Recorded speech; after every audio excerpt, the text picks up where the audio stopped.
Hi, welcome back to the channel. Today I'm going to show you a few features of the FX30, the new Sony Cinema line camera. We're going to see what they are, what they do, how to use them and where to find them in the menu system. Okay, let's do this. Now first of all, we are not going to talk about all the ports or the HDMI entrance, nor about the record button at the front that has been put there especially for vloggers. We're going to check how to activate and where to find S-Log, how to use autofocus assist, but we're going to start with focus breathing.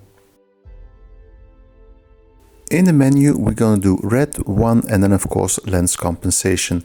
We're going to leave the breathing compensation off for the moment so I can demonstrate the phenomenon.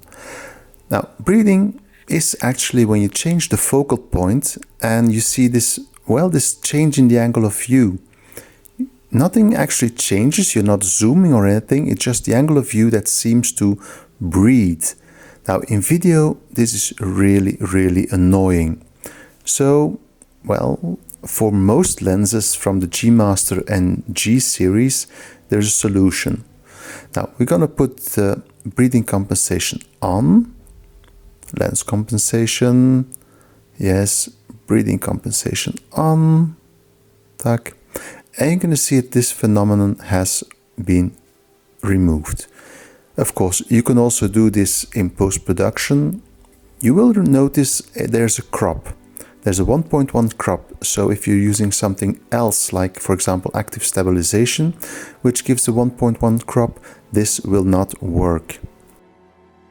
Check if your stabilization is off, if your lens is active, and then you can use it. Next thing I want to show you is the AF Assist. Since most people who are going to use the FX30 come from a cinema background, a documentary background, they used to manual focus, and with several cameras, manual focus is the only way to work decently. With Sony, they're all into autofocus and continuous autofocus, and there has to be, a middle ground. AF Assist is going to allow you to use autofocus and still override it manually. Let's see how it works.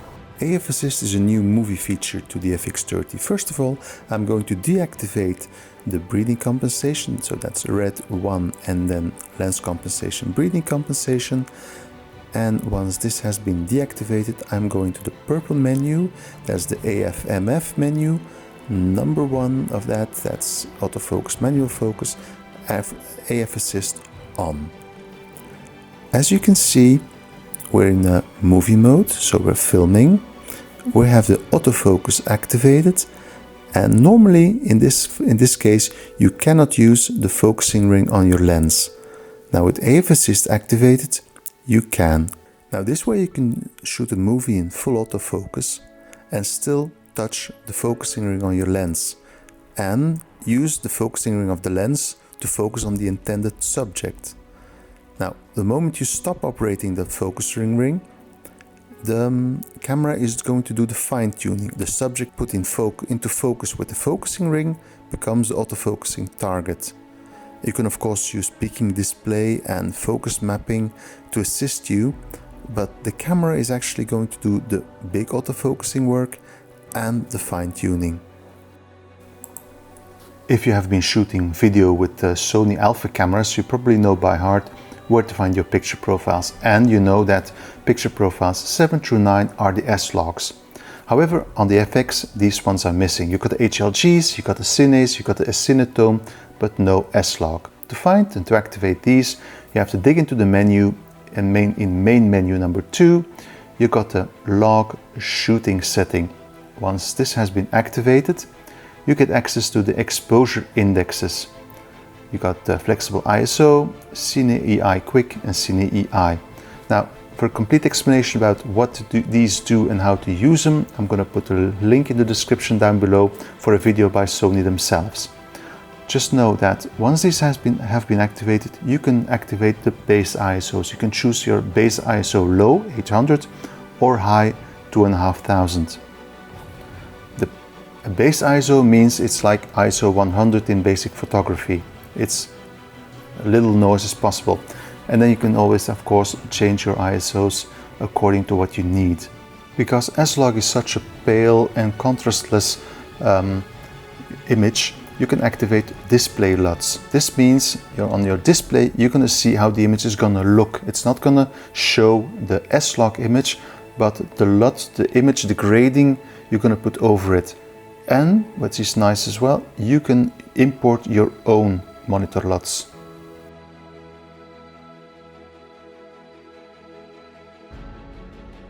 So why would you use those features? Now, S-Log, easy.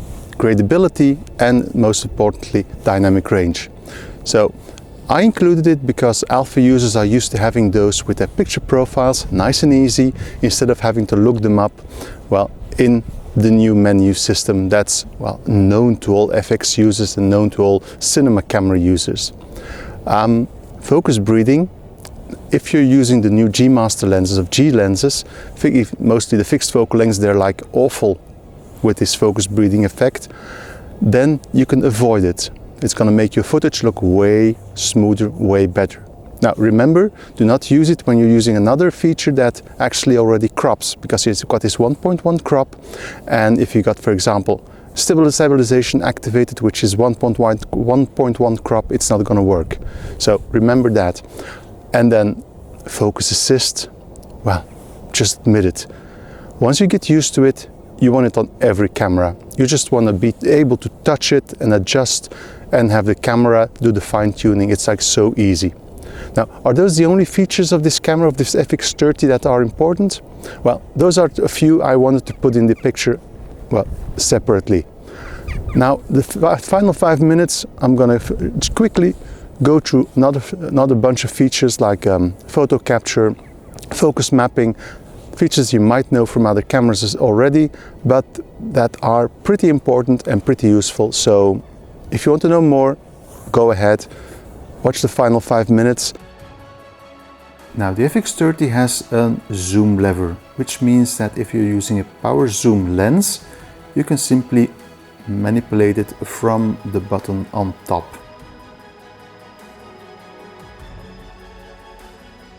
What else can you use? You can go for, if you're in video mode, you can of course go to zoom, and here change it to clear image zoom. This will allow you to zoom on the sensor, and well, you've got an oversampled sensor, so that's no problem at all. And it will give you zoom possibilities even with a fixed focal length. On the FX30 you can use the lever that you'll also use for the power zooms. And of course, don't forget to adjust the focusing speed. Once you've made a video, you can also get a photograph of it through photo capture. And this is going to show how it works. You're going to use the big round button on the back of your camera, and everything is on it. Play, forward, backwards, slow motion, image per image, and the bottom one, capture a picture.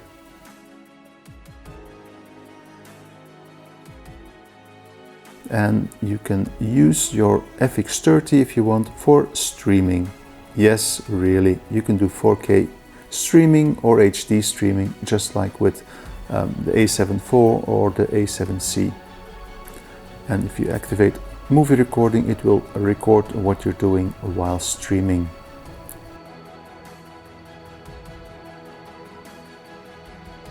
If you enjoy using your touchscreen, you can activate the swipe up function on your screen to open the FN menu, just like with the ZV-1F. And if you like it as well, you can set different sets of settings for movies and stills. Especially with the picture profiles, is it interesting to deactivate them while making stills. Recording with the shutter is of course something that we use as photographers, otherwise half the time we're not recording anything. As you can see, there's a recording lamp, there are recording lamps on all sides, and you can deactivate them of course. And the fans, the active cooling system, can be also deactivated or deactivated while recording. Since the A7 IV, there is focus mapping in the cameras. Now, when you're shooting video and you activate it, you can actually see where the image will be in focus. what has no special color is in focus, what is red is in front of your focus point, and what is blue is behind.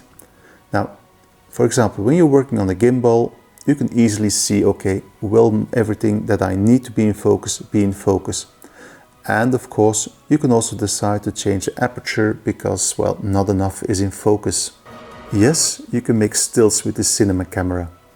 And 26 megapixels, that's more than enough. You got the new main menu for photography, that's one tab, but more than enough. And you got JPEGs and RAWs or HIFs if you want. Now, do remember that you got for JPEG everything you want, so all the possibilities in simultaneous shooting. However, for RAW, you have only one option, so you cannot choose in between uncompressed, compressed, lossless. You got one option for everything. But be happy, you got RAW shooting with a cinema camera. And some samples, of course. Now, for autofocusing, you got all the action you need, continuous AF single shot and assisted manual focus. However, on the drive mode, you only got single shooting, no continuous, no bursts, only one shot at a time. You're still here, great. I just wanted to say thank you to all those who watched the previous video and subscribed afterwards. I appreciate it a lot, thank you.